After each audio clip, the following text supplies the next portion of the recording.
All right, I started this project by downloading the Coco Chanel logo from the internet.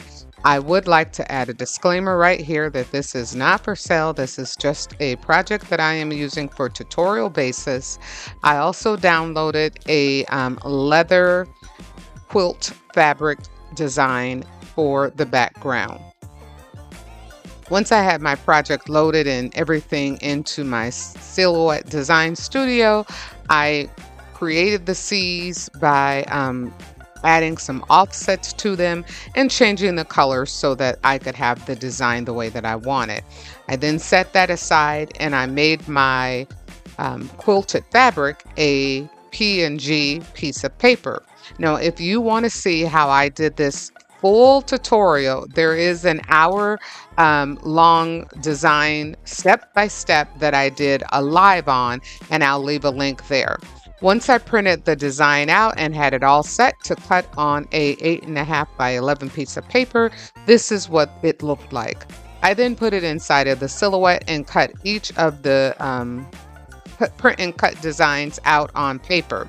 I cut 3 different layers, one on a solid black cardstock, one on a polka dot cardstock, and of course the print and cut paper that I had showed you earlier. I do this because I like my project to be a little thicker. It makes it hold the weight better, and it makes it keep its shape. It also makes it a little tough to work with, so you got to be kind of ginger with it. But again, watch the full tutorial because it will show you some tips and tricks that I did to make the paper bend by spraying water with them.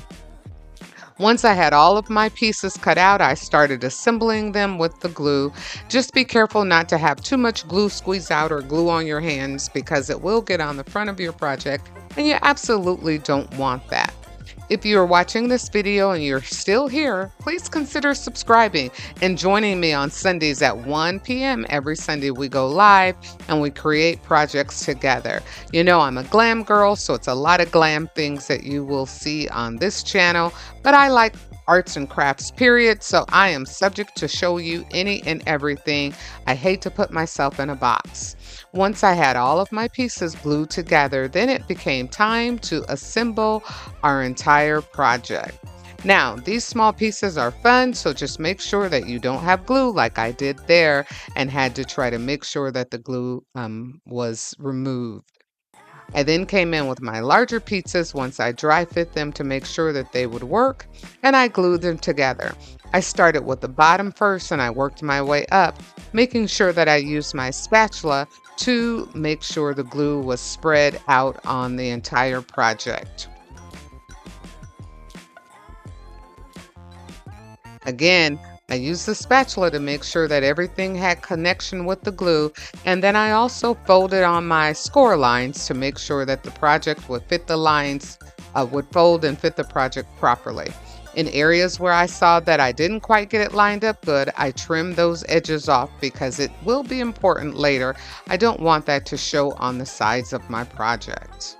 Be careful not to cut your project so that not to cut the paper so that you don't ruin your paper and have to recut the entire thing. And then rinse and repeat for the leather piece. And this really looks like leather when you are working with this project.